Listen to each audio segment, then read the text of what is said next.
Salut tout le monde, j'espère que vous allez bien, c'est votre bon vieux Sunejin qui est là bien sûr pour vous proposer un nouveau focus. Alors un focus légèrement spécial puisque ce sera un focus bien basé sur un match où on va principalement se cibler une équipe, contrairement à d'habitude. D'habitude, bien sûr, on va regarder les deux équipes, on essaie de les analyser, on essaie bien sûr de scruter les points forts et les points faibles. Et bien là finalement on va s'occuper principalement, d'ailleurs Alaves a une équipe qui n'est pas du tout celle qui a eu lieu hier, parce que forcément il y a les points forts et les points faibles, mais donc on va surtout s'intéresser à l'équipe de Barcelone qui affronte donc, je rappelle ce mardi, le Paris Saint-Germain, ça sera au Parc des Princes. Le PSG affronte donc le Barcelone. C'est pour d'ailleurs d'aller voir faire un petit point aussi du côté du Paris Saint-Germain, qui a eu des fortunes diverses durant ces dernières semaines.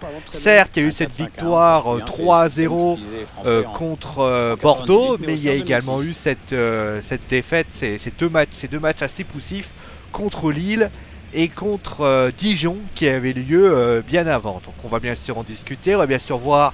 On va essayer également de comparer les deux équipes pour voir les points forts et les points faibles, voir un peu ce qu'ils ont fait contre Alaves et voir aussi justement ce que face à une équipe comme Alaves, certes c'est pas la même chose, mais on va bien sûr regarder tout ça et observer, savoir justement ce qu'il peut aller. En tout cas, du côté du Barça, donc ils avaient bien sûr un petit peu fait tourner. Alors pour des raisons diverses, on sait que il y a pas mal de blessés du côté du Barça.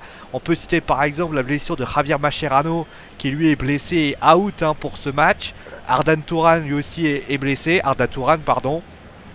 Et donc qui s'est rajouté également Vidal, a priori Vidal qui s'est blessé hier et qui est donc forfait pour le match contre Paris. Du côté des retours, on a eu le groupe qui a été désigné il y a peine 2-3 heures avant cette vidéo, c'était donc dans les environs de 14 heures. Donc Piqué a été désigné, qui viendra également, donc il y a quand même pas mal des choses qui peuvent. Bien sûr au niveau de la composition d'équipe qui affrontait Alaves hier, donc il y avait le jeune Vidal qui n'a pas été mauvais du tout même s'il ne sera pas là, donc le trio MSN qui était là, donc Messi, Suarez et Neymar, donc avec on parle beaucoup de des choses, Rakitic qui était là également, Andrés Iniesta qui était lui sur le banc et oui qui avait été mis au repos, et notamment on avait beaucoup de Français en défense puisque Mathieu, Umtiti et Lucas Digne étaient donc composés cette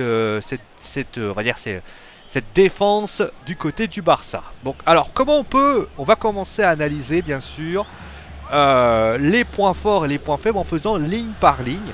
Et donc on va commencer bien sûr avec le match. Alors le match a été relativement une véritable formalité du côté du Barça.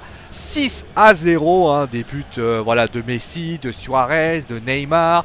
Il y a eu un but aussi de Rakitic. Ça a été un match vraiment d'une belle démonstration des Catalans qui vraiment ont fait preuve d'une belle option. D'ailleurs ils ont surtout travaillé en deuxième mi-temps. J'ai trouvé d'ailleurs que la première mi-temps du Barça était relativement poussive. On n'avait pas trouvé les joueurs. Il y avait quand même j'ai pas trouvé des joueurs intéressants, notamment de la part de Neymar, que j'avais été globalement déçu. J'avais trouvé, il prenait des décisions, elles n'étaient pas bonnes. Il essayait de trouver des solutions. Messi a été là, vraiment Messi intéressant. Et Suarez aussi qui était là et qui était aussi très intéressant. Donc, du côté, on va passer directement à ça. On va passer bien sûr au match entre Alaves et Barcelone. Pas grand chose à dire bien sûr sur ce match. Mais on va surtout analyser l'équipe du Barça. Et on va commencer bien sûr par les comparer avec les points forts, ce que pourrait donner contre le Paris Saint-Germain. Donc on va commencer avec les gardiens de but, Ter Stegen d'un côté et Kevin Trapp de l'autre. Kevin Trapp qui sans doute sera le titulaire de l'équipe parisienne. Il serait étonnant que Areola reprenne le flambeau après ce qui s'est passé à Lille. On rappelle, Areola a été victime encore une fois d'une belle bourde, notamment pour ce match. Donc je pense que Kevin Trapp d'ailleurs qui a fait de très très bons arrêts contre Bordeaux sera le titulaire du côté du PSG. D'ailleurs Ter Stegen aussi n'a pas été mauvais dans ce match contre Alaves. Il a eu une ou deux occasions à se mettre sous la dent, notamment une occasion que je trouve, d'ailleurs on va quand même parler de ça parce que ça peut être un des points faibles du Barça, même si ça sera peut-être pas la composition d'équipe qui sera proposée. Je pense que on peut citer par exemple Piqué qui sera sans doute titulaire et Jordi Alba qui sera également titulaire. Moi j'ai trouvé quand même que Ter Stegen, voilà, un gardien qui voilà, répond toujours présent, toujours là pour faire mal à ses adversaires, pour toujours... Et voilà, il a eu 2-3 occasions, il a répondu présent et ça vraiment c'est une très très bonne chose. Et Kevin Trapp là était également dans ce match contre Bordeaux, j'ai trouvé un Kevin Trapp plutôt bon, qui n'a pas hésité voilà, à mettre les gants et qui s'est pratiquement, voilà, dont son retour vraiment face à Bordeaux est vraiment une très très bonne nouvelle. Donc au niveau de du système défensif, alors je pense qu'on devrait avoir donc une charnière centrale, Umtiti, Piqué, hein, sauf si Thierry Piqué n'est pas capable de le faire, donc on aura sans doute on aurait Mathieu, mais je pense que Samuel Umtiti et Gérard Piqué sera sans doute la composition d'équipe parce que j'ai trouvé un Samuel Umtiti très intéressant honnêtement ça a été pour moi l'un des défenseurs, voilà, entre Mathieu et Umtiti, je mettrais une pièce sur Umtiti que j'ai trouvé très intéressant. Et donc on va comparer bien évidemment avec Cavani. Est-ce que Cavani peut... Moi Cavani je pense qu'il a cette qualité, c'est qu'il peut partir dans la profondeur. Et c'est justement là que je pense que le PSG a ses grandes forces. On a vu que le Calaves avait réussi parfois par des déredoublements de passes à toujours aller vite de l'avant. Et quand on accélère, et bien cette équipe a du mal à se repositionner. On a vu cette fameuse occasion... alors je me souviens plus du nom de celui, je crois que c'est Hernandez qui avait qui a fait cette magnifique occasion. Et ça a eu vraiment de très... Ça a failli bien sûr gêner le Barça. Je pense que voilà, ils ont également Lucas, ils ont le Draxler qui lui a été mis au repos. Ce sont des joueurs voilà, qui ont beaucoup d'accélération, qui vont très très vite. Et je pense que c'est souvent d'ailleurs la défense que j'ai trouvé. La défense d'ailleurs du Barça est pas très rassurante hein, cette saison. C'est pas une défense qui va te donner une grosse satisfaction. Donc je pense que le Barça peut être gêné par notamment les accélérations et Cavani qui a tendance souvent à un petit peu à toujours partir beaucoup dans la profondeur, à toujours être à la limite, à toujours essayer voilà, de partir souvent dans la profondeur. Ça peut gêner l'arrière-garde barcelonaise, et surtout sur les côtés. On a Lucas à droite et donc Draxler à gauche.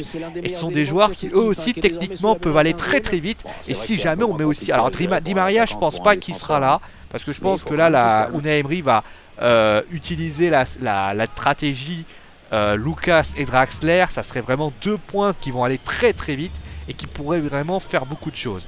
Et je pense que c'est ça la vraie qualité. D'ailleurs en plus je pense qu'il va remettre aussi Sergio Roberto hein, sur le côté droit. Sergio Roberto qui est un peu moins offensif hein, que Vidal. Mais je pense que l'un comme l'autre, dans tout le système défensif du Barça, si Paris essaie d'y aller, Paris peut vraiment faire très très mal à cette équipe. Hein. C'est vraiment une équipe que je trouve assez friable, notamment dans les ballons en profondeur, qui est assez lente au niveau de l'aspect défensif. Et je pense que ça peut être une excellente idée, notamment le match contre Alaves. Pour moi, je le reprends. C'est vraiment un match. Alors, Alaves, c'est pas non plus la grosse équipe. C'est une équipe qui vient de monter en Liga. Et très clairement, en première division. Et j'ai pas trouvé une équipe de Liga exceptionnelle, quoi. Moi, j'ai trouvé une équipe. Voilà, c'est une équipe, voilà, tout ce qu'elle est. Mais je trouvais qu'elle a posé quelques problèmes au Barça. Elle a essayé d'y aller. Alors, certes, le Barça, quand ils ont accéléré. Ils ont été inarrêtables, on est d'accord là-dessus, le trio MSN a fait son job, mais encore une fois, je trouve que la défense parisienne, par exemple, est plus rassurante que la défense du Barça. Le Barça, franchement, cette année, c'est pas une défense qui me fait rêver, honnêtement, c'est une défense que je trouve un peu molle, un petit peu ci, un petit peu ça. Mais bon, après, bien évidemment, ils savent se remettre au grand rendez-vous. Et ils seront sans doute capables, bien sûr, d'arrêter. En tout cas, moi, avoir trois joueurs comme ça, Cavani, Draxler et Lucas, ça peut, mais littéralement, rendre fou n'importe quelle défense, notamment la défense du Barça, qui peut poser quelques problèmes. On l'a vu contre Bordeaux, hein, souvent des ballons qui ont été très bien exécutés. Ça sera pas Di Maria, je pense pas. Ça sera Draxler à sa place, mais ça peut être une bonne chose. Du côté du milieu de terrain, alors il y avait donc Gomez, il y avait donc Busquets. Alors attention parce que le retour de Busquets a fait quand même du bien au Barça. Moi j'ai trouvé un Busquets excellent, honnêtement. Je trouve qu'il arrive au beau moment. Là il arrive un peu comme Verratti d'ailleurs du côté du PSG, qui est arrivé, qui a vraiment illuminé le jeu du Paris Saint-Germain. Et bah du côté du Barça, c'était exactement la même chose. J'ai trouvé un Barcelone vraiment très très bon avec un Busquets qui faisait un peu rampe de lancement, qui donnait vraiment d'excellents ballons et qui posait pas mal de problèmes par ses passes, par ses redoublements de passes, par ses changements de rythme. Vraiment, il dictait la trajectoire, vraiment ce qu'il pouvait faire. Et j'ai trouvé quand même que c'était tout simplement une excellente Ah, voilà, la défense qui s'en est bien repris. Et la défense qui est pas très bien, notamment hein, dans FIFA. J'espère que ça, je sais pas si ça reprend un petit peu. Donc voilà un petit peu ce qu'on pouvait dire au niveau du milieu de terrain. Donc je pense qu'Iniesta remplacera Gomez. Ça veut dire que voilà, on sera déjà beaucoup plus fort. Le système va être simple. C'est vrai que Thiago Motta sera sans doute devant la défense du Paris Saint-Germain. Je sais pas s'ils feront un 4-2-3-1 ou un 4-3-3. S'ils font un 4-2-3-1, je pense que Verratti sera derrière les trois qui seront là.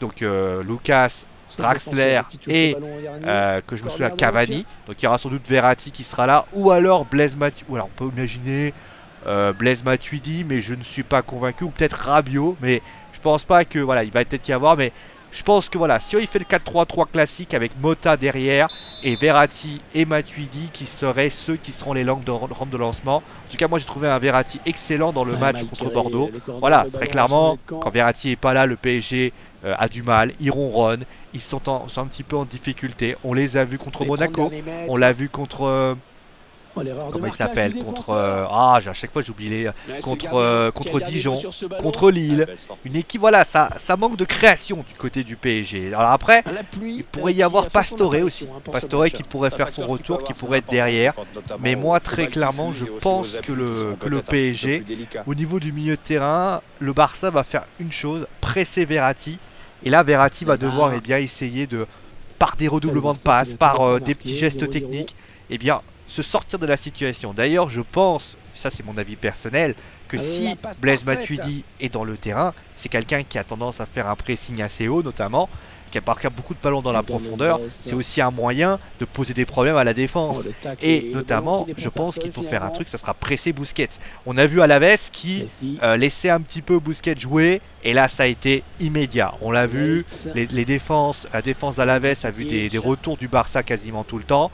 Il faut toujours presser le Busquets, ça on l'a vu, c'est vraiment quelqu'un, quand vous commencez à le presser, il perd vite des ballons, et quand il commence à perdre des ballons, le Barça est en difficulté, et ça se voit. Notamment aussi Rakitic, que certes il a marqué, mais je ne l'ai pas trouvé si bon que ça. En fait, le Barça, si on peut considérer le reste, Paris, est-ce qu'ils sont plus forts que le Barça?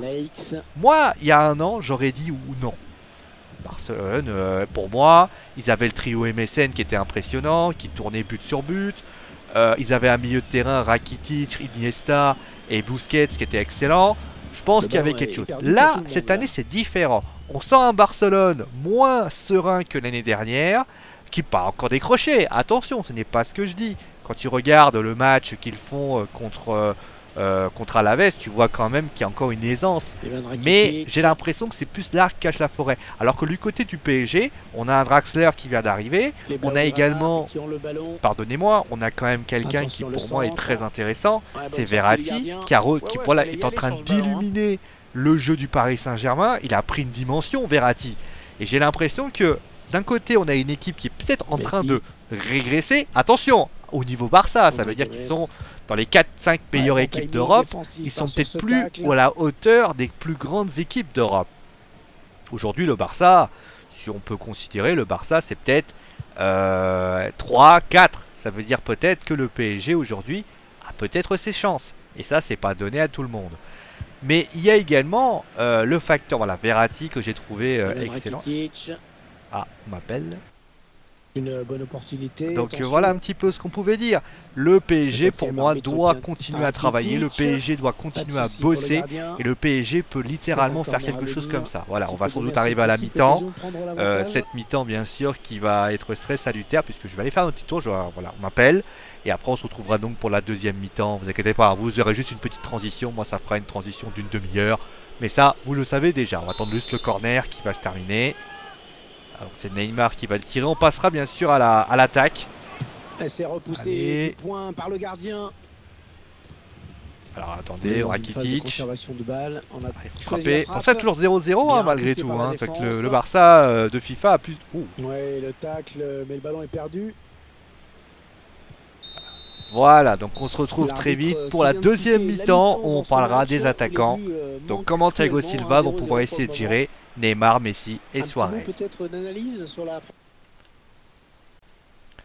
Allez, on se retrouve donc deuxième mi-temps. Et oui, la deuxième mi-temps du match entre Deportivo Alaves et Barcelone. Donc maintenant, on a fait donc Donc pour ceux qui n'ont pas suivi, qui arrivent au bout de milieu de la vidéo, on a fait Il s'avance vers la du côté, donc surface. nous avons fait le gardien, Ouais, l'intention était la bonne, mais défense c'est le défenseur et qui a enfin pris donc le le dessus. milieu de terrain. On passe maintenant à l'attaque. Alors l'attaque Ils vont qui est jouer donc la un touche. Tito Hernandez. Voilà, je me souviens maintenant du nom du joueur qui avait un petit peu impressionné. Donc au niveau de l'attaque, bah, on va pas, donc ça sera, donc on va bien sûr comparer la défense du Paris Saint-Germain contre bien sûr l'attaque MSN, Messi, Suarez et Neymar. Le ballon Alors, est perdu pour tout le monde là. c'est vrai que au niveau statistique, Alex, le Barça aujourd'hui est une équipe qui Oh my goodness. domine et qui marque énormément de Busquets. buts. Le truc, c'est que ce que je vais faire, alors, on va commencer par comparer, voilà, les trois joueurs, donc Messi, Suarez Suarez. et Neymar. Allez, Aujourd'hui, Barça, il y a peut-être quand faut quelque regarder chose cette d'intéressant équipe, à faire le sur ce trio qu'on ballon. appelle MSN, c'est un trio Ouais, bon tacle, hein, il lui a pris le ballon. qui, alors je sais que certaines Ah, personnes ça ne va vont pas pas aimer, plus qui loin. malheureusement, je trouve que c'est un trio qui a peut-être aujourd'hui fait son temps. Je m'explique. Hier, on a vu un Suarez qui avait du mal dans les déplacements. L'arbitre qui siffle faute hein, sur cette On intervention avait du joueur un du FC Neymar Barcelone. que j'ai trouvé notamment dans les Crois qu'il va 30, être 30, averti. 35 premières minutes. Très clair. Il marque le but, notamment ce deuxième Alors, on but, voit hein, qu'il commet bien une faute, hein, sur qui ce est tacle. d'ailleurs sur une erreur du gardien Pacheco. Mais sinon, très clairement, il ne fait pas quelque chose d'exceptionnel. Le Neymar qu'on connaît avait toujours cette capacité d'accélération, avait toujours cette capacité à aller toujours de l'avant, à pouvoir trouver des doublements. Là, j'ai eu l'impression que le Neymar qu'on avait était un mec. Alors avant son but, après le but, il était un peu mieux. Là, il a toujours essayé, pardonnez-moi, de toujours essayer de faire des attaques à contre-temps, à essayer de vouloir dribbler, à vouloir faire quelques petits gris-gris qui n'étaient pas utiles. Et j'ai trouvé, pardonnez-moi, je ne l'ai pas trouvé si bon que ça. Certes, il marque le but, mais il ne marque pas un but que j'appelle chez moi très neymaresque. Oliverson. Très clairement, Ouais, c'est peut-être un qu'il permet but au gardien de que s'illustrer n'importe sans qui trop aurait de pu problème. marquer. Et je me dis, en face de lui, il y aura qui ? Il y aura soit Serge Aurier, soit Thomas Meunier. Bien évidemment, il y aura aussi sur les défenseurs centrales, mais je vais Attention, il a m'intéresser à glissé plus devant quand on lui. parlera bien sûr de Suarez. Le FC Barcelone qui Aujourd'hui, récupère. Est-ce que Neymar il est prenable? La réponse est oui. Parce que Neymar il est sur son côté, il essaie toujours de dribbler. Thomas Meunier il a tendance à partir devant. Mais s'il a en face de lui un Lucas très sérieux, les deux se combinent bien, travaillent dur, bloquent bien son côté. Ce que peut-être Messi Alaves n'a récupère pas le été ballon. en mesure de faire quelques fois. Je pense que le Paris Saint-Germain peut déjà Ibai s'occuper du Gomez. problème Neymar. Ensuite, nous avons bien évidemment l'inévitable ni l'inéluctable et celui bien sûr Prochain qui arrêt de jeu. fait des Et cauchemars vous à pouvez Unai rentrer, Emery, hein. puisque vous Il avez fait vu son peut-être dans le œuvre. quotidien Ce l'équipe, serait ça a pas été mal, vu. Il n'a jamais gagné contre lui, c'est Léo Messi. Et oui, Lionel Messi qui a... Rakitic. Bon, on Ils le font dit, hein, tourner, Léo ils Messi prennent c'est leur un temps. joueur incroyable, honnêtement, c'est un joueur fabuleux. C'est un Alors, joueur le ballon qui, va d'un au camp niveau à de l'autre. de son style, au niveau de sa manière de faire, il a marqué, je crois, 2 buts. Très clairement, c'est deux très très beaux buts, Tiki. ça il faut le dire. Et puis, ben, c'est un joueur. Busquets. Est-ce qu'il est, lui par contre, il a fait un match très sérieux. Moi, j'ai trouvé que Léo Messi a été le seul Sergio qui m'a le plus impressionné. Maintenant, la question, c'est qu'il sera sur un côté. Il m'a beaucoup dézonné, on l'a vu. Beaucoup passer dans l'axe, on le voit aller dans l'axe, on le voit souvent. Il a un rôle très libre, Léo Messi. Et donc, celui qui sera On bien revient sûr sur à son. Rakitic. Là, par contre, sur le côté gauche, il va falloir choisir Ouais, Maxwell faute du Barcelonais. ou Levin Kurzawa. Et là, je me pose une question. Qui doit être C'est donc sur ce un côté? carton jaune, hein. Levin Kurzawa, on l'a vu, il La n'est pas faute très est rassurant relative. sur On va ce le côté. voir se Maxwell jeter sur ce privilégie tacle. l'expérience, parce que l'expérience, ça marchera toujours. C'est un débat que je pense va être très compliqué dans les Il va y yeux avoir un d'Unai changement. Emery, parce que la présence d'Levin Kurzawa, peut-être au niveau offensif, va être bon, mais je pense qu'il va peut-être falloir privilégier Maxwell, qui a plus d'expérience, qui peut-être va empêcher peut-être les courses de Messi sur le côté, et l'obliger peut-être aussi à être vraiment dans un point de vue défensif. La question qu'il va falloir se poser demain, enfin, ouais, demain, parce que cette vidéo a lieu lundi, parce que voilà, on l'a décalé pour lundi. On a atteint l'heure de jeu. C'est la grande interrogation Allez, peut-être qu'on aura une pour ce occasion. match, c'est Ils ont décidé de poser c'est le jeu, finalement d'attendre Messi. le bon moment Une accélération, pour on le tenter de sait. percer. Ce mec est capable par une accélération de te prendre un décalage et tu prends but direct. Et c'est ce qu'il a fait, c'est ce qu'il a fait lors du match. Ce qu'il a fait lors du match d'Alaves, hein. Ses accélérations ont posé beaucoup de problèmes. Il a été l'un des rares à s'en sortir. Et je pense d'ailleurs que s'il n'y a pas un Maxwell, je pense que Maxwell, par l'expérience, va pouvoir aller. Le truc, c'est que est-ce qu'il faut privilégier l'attaque ou la défense? Moi, je pense que sur le côté gauche, c'est pas le côté le plus rassurant du Paris Saint-Germain. C'est pas celui qui va te, voilà, qui va te sortir quelque chose. Je pense que s'il faut faire quelque chose aujourd'hui, ils vont vouloir aller sur ce côté. Mettons un Maxwell plus rassurant, plus sûr de lui, et qui a d'ailleurs répondu entière satisfaction à chaque fois qu'on lui fait appel à lui. Et bien évidemment, parlons de Luis Suarez. Très bon, honnêtement, le premier but, j'ai trouvé que voilà, ça a été plutôt bien sorti. On soit clair là-dessus. Suarez, c'est un renard, c'est un type, on l'a vu, il y avait énormément de joueurs sur lui à Alaves. Qu'est-ce qu'il a fait? Il a attendu, il a essayé de se positionner. Il est capable, alors on est tous d'accord que Neymar et Suarez n'ont pas le rendement qu'ils avaient d'habitude. C'est pas le rendement, j'ai vu le match notamment, j'en avais parlé du match, on avait fait les top et flops d'ailleurs du Classico espagnol, Barcelone-Real Madrid, enfin Real-Barça plutôt. Bah, on a vu que finalement ce match, ça se jouera pas à grand chose. Ça va se jouer à Suarez qui va peut-être te mettre un but. Mais là, c'est pas Alaves qui l'aura en face de lui. C'est pas les défenseurs centrales d'Alaves qui l'aura. Ça sera Thiago Silva et Marquinhos. Et là, Thiago Silva, il va falloir qu'il défende en avançant. Il va falloir le surveiller. Mais il va falloir surveiller aussi tout ce qui va se passer autour. Et je pense que Suarez, il faudra pas le laisser se bouger tout seul. Il va falloir faire un marquage très strict sur lui. Parce que si on l'empêche, on le fait faire ce qu'il veut, c'est fini. Marquinhos, ça sera pareil. Il va falloir empêcher, il va falloir monter sur lui, il va falloir... Alors après, faire des interventions. Thiago Motta, s'il est dans cette position-là, pourra également jouer très bas. Et d'ailleurs, je pense que s'il y a un match qui peut ressembler à celui que peut faire le Paris Saint-Germain, et peut-être qu'ils l'ont essayé de se tester, c'est le match de Monaco. Match de Monaco, on l'a vu. La deuxième mi-temps, le PSG s'est fait manger. On a vu une défense centrale assez en difficulté. Franchement, j'ai trouvé une défense vraiment pas sereine, pas sûre d'elle. Et très clairement, c'est peut-être ça qu'il va falloir aller. Parce que Falcao, certes, Falcao et Valère Germain, c'est pas Messi, Suarez et Neymar, on est d'accord là-dessus. Mais au niveau de la volonté offensive, au niveau du fait que quand ils veulent accélérer et aller vite, ça peut aller vite. Parce qu'on l'a vu, hein, au moment où ça part vite, ça part. Donc il va falloir rester concentré. Ça, c'est quelque chose qu'il va falloir. Le PSG ne peut pas se permettre de y aller. Et peut-être notamment aussi, ils ne pourront pas également les épuiser. Ça va être un match très dur, hein, très dur pour les nerfs, très dur pour les organismes. Ça va être un match où les Parisiens vont finir lessivés après cette rencontre. Et je pense, c'est mon avis personnel, je peux me tromper, que le PSG va devoir sortir peut-être. Là, ils ne sont pas favoris dans ce match. Mais ils vont devoir sortir un énorme match d'un point de vue de l'intensité. C'est-à-dire que le match contre Arsenal qu'ils ont fait contre Arsenal, il va falloir le faire le même, mais encore plus. Il va falloir être plus vigilant parce que contre Arsenal, on l'a vu, le match contre Arsenal, qu'on soit clair là-dessus, là, les buts qu'ils prennent, c'est des buts, pardonnez-moi, c'est des buts casquettes, c'est des buts que malheureusement, jamais une grande équipe doit le prendre. Quand tu vois Arsenal, techniquement, il doit y avoir 6 points pour Paris. Ils ont tellement d'occasions pour... ils doivent faire le même, mais pas avec ces erreurs-là. Ils doivent pas, pour ainsi dire, je crois que c'était Krikoviak qui avait perdu un ballon et ça avait occasionné un penalty. Il faut jamais que ça tombe. Parce que si contre Arsenal ça a passé, contre le Barça ça passera, et je veux dire, ça peut faire très très mal. Notamment, vous voyez peut-être ce qui se passe avec Alaves. Alaves joue très bas.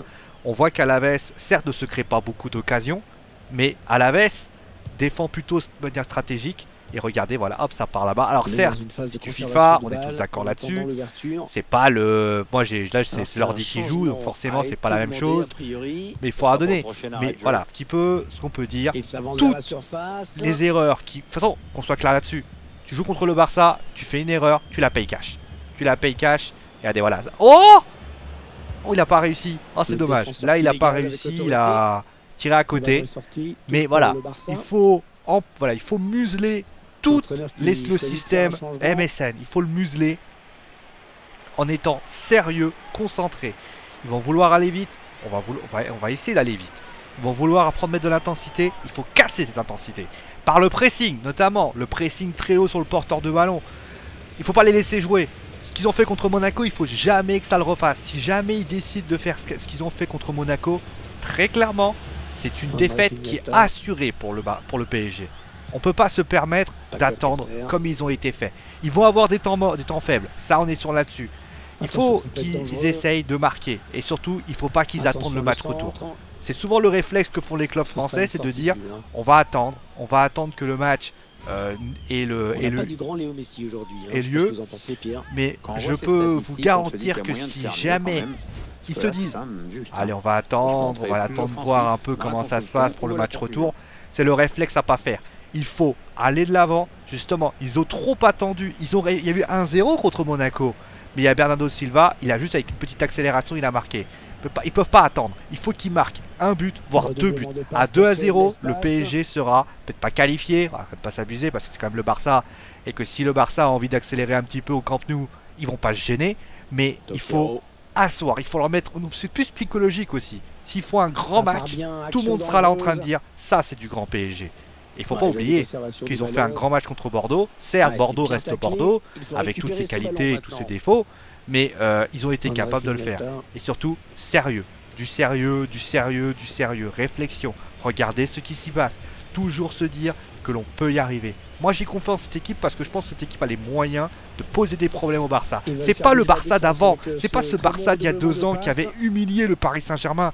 Et pour moi, ce Barça-là, il était inarrêtable. Celui de l'année dernière, il était encore inarrêtable. Celui de cette année, il est prenable. Honnêtement, s'il y a une année où le PSG peut littéralement battre le Barça, c'est aujourd'hui. S'ils ne le font pas, et surtout, il faudrait qu'ils soient en quart de finale. Il faut qu'ils soient en quart de finale. Il faut qu'ils soient dominés. Il faut qu'ils soient y allés parce que là, s'ils réussissent, ça sera donné. Alors certes, on va quand même pas oublier que s'ils n'avaient pas fait perdu cette première place, on serait tous là à les regarder aujourd'hui, on serait tous là à dire le PSG aujourd'hui ne mériterait pas. Mais ça, c'était le passé, le PSG n'était pas bien. Maintenant, il faut affronter tout le monde. Barcelone, ça peut passer. Honnêtement, ça peut passer. D'ailleurs, on va bien sûr regarder, il y aura un focus, bien sûr, un focus PSG-Barcelone. Je vous dirai voilà qu'est-ce qui s'est passé dans ce match, quel a été mon ressenti. Et puis finalement, je vous dirai si ce match... le penalty qui va tout changer. Comme quoi Sergio Busquets a fait un bon match quand la réalité... On voit quand même là. Donc voilà, il faut mettre de l'intensité, du sérieux. Il faut que le PSG... Ils ont tout le monde quasiment. Il manquera peut-être Krikoviak, mais c'est pas une grosse perte. Ils ont pas... Allez, penalty. Joli, 1-0. Ils ont pas, comment il s'appelle, ils auront peut-être pas Pastore, ça c'était un coup dur, mais tout le monde est là. Là ils auront pas d'excuses, hein. Ils sont bien mieux que le Barça. Il manquera Mascherano, il manquera Tourane. Piqué sera peut-être pas à 100%. Il faut y aller. Il faut y aller. Si à Bilbao ils ont galéré, c'est qu'à un moment donné Bilbao sont moins forts que le PSG, hein. N'en déplaise à certaines personnes. Donc il faut y aller. Et je peux vous dire que le PSG va y arriver s'ils y mettent les ingrédients nécessaires. En tout cas moi, j'espère qu'ils mettront les ingrédients nécessaires. J'ai notamment vu un match, je le reprends, contre le Betis Séville. On a vu un Barcelone complètement à l'ouest. Il y a un partout, mais c'est limite s'il n'y a pas un 0. On a vu des défenses complètement aux abois. Ils en sont capables les Parisiens. Il suffit juste d'accélérer un petit peu. Et si cette accélération elle est bonne, Ter Stegen, il va y avoir du boulot. Et ça va rentrer, il faut y croire. Cavani n'est pas un but-bouteur en bois. D'ailleurs, on attendra bien sûr l'arrivée de Cavani. Parce que Cavani, ça y est, hein. Je veux dire, si tu veux faire oublier Zlatan Ibrahimovic, eh ben, il va falloir que tu marques dans ce but. Il va falloir que tu marques. Et si tu marques, tout le monde sera là en train de te dire, eh ben voilà, le grand Cavani. Et si d'ailleurs, je crois que tu n'as toujours pas prolongé. Ça peut être un bon moyen de discussion pour pouvoir prolonger, on va dire. Donc voilà, un petit peu ce qu'on pouvait dire sur le match contre le Barça. Je vais pas donner de pronostic parce qu'en général je me paume tout le temps. Mais je pense qu'il y a moyen de pouvoir faire mal au PSG. De faire mal au PSG, ça c'est sûr. De faire mal au Barça. Il faudra y croire, il faudra être sérieux, il faudra être dynamique, il faudra croire en soi. Mais c'est évident. Et voilà, vous voyez, ça c'est typiquement ce que le Paris Saint-Germain ne devra jamais faire. Petite erreur défensive, vous voyez, on a un joueur qui n'est pas bien positionné. Et là, bah Messi, il est là. Pom, ping, pong, pong. Allez, but. C'est quelque chose qui ne devra jamais être fait. Regardez là. Messi, il est seul. Et c'est quelque chose qui ne doit jamais arriver. Après, bien sûr, l'intensité et tout le reste. Il faudra aussi attendre le coaching d'Unai Emery, parce qu'Unai Emery va vouloir tenter quelque chose, je pense. Et surtout, attention, ça par contre, je suis d'accord avec Thomas Meunier qui l'a fait. Il ne faut pas changer les habitudes. On va pas s'inventer un 5-3-2 parce qu'à un moment donné, le 5-3-2, c'est mieux. Il faut tenter ce que tu sais faire. Et Unai Emery, s'il y a un moment où tu peux vraiment faire mal, c'est maintenant. Voilà. Voilà ce qu'on pouvait dire sur le match contre le Barça. Je pense que j'ai été assez clair dans ce match. C'est vrai que le match contre Alaves, je voulais surtout que ce soit un point d'ancrage pour parler vraiment de ce match-là. Voilà, le match contre Alaves, il ne va pas, donc voilà, 6-0, oui, ils sont sérieux, oui. Alors, c'est une certitude. Mais très clairement, c'est pas le Barça que l'on connaît. Et ce match contre Alaves, même s'il y a 6-0, m'a un peu donné ces certitudes-là. Voilà, c'est tout ce que j'ai à dire. Voilà. On va s'arrêter là pour aujourd'hui. Je pense que voilà, n'oubliez pas, donc mercredi, nous aurons le focus. Et oui, le focus qui vous sera proposé. Ce focus qui vous mettra en scène, donc, eh bien, le match entre PSG et Barcelone. Vous aurez ensuite, jeudi, le match Arsenal, Bayern Munich, Arsenal. Et oui, vous aurez 2 focus d'affilée. Et enfin, bien sûr, vous aurez les émissions actuelles, hein, le Wrestling Show, le Wrestling News qui aura lieu à 18 h, comme vous le savez sans doute. Et vous aurez bien évidemment, et ça vous le savez aussi, le Gaming Show hein, qui sera en live et qui sera de dire voilà, un partout. Je vous laisse bien sûr avec le résumé comme d'habitude. Moi, je vous fais des gros bisous et je vous dis tout simplement, on espère que le Paris fera quelque chose parce que c'est un club français et un club français qui gagne, ça ne peut être que bon pour le business. Allez, ciao tout le monde, des gros bisous et ciao.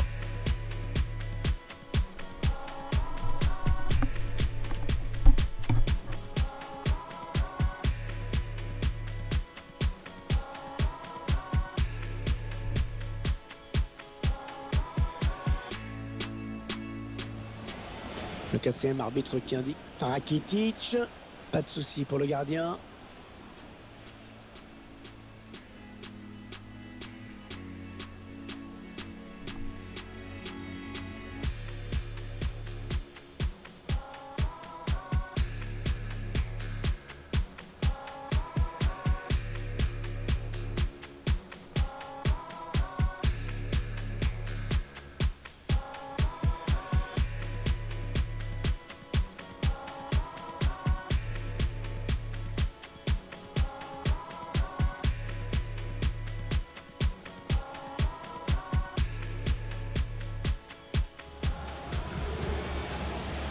Ibai Gomez.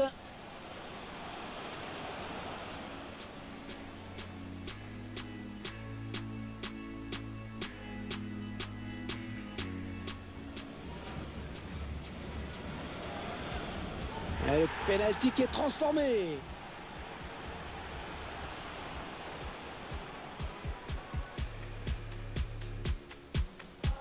Allez, faut s'appliquer. Peut-être l'un des derniers ballons pour égaliser. La frappe de Léo Messi.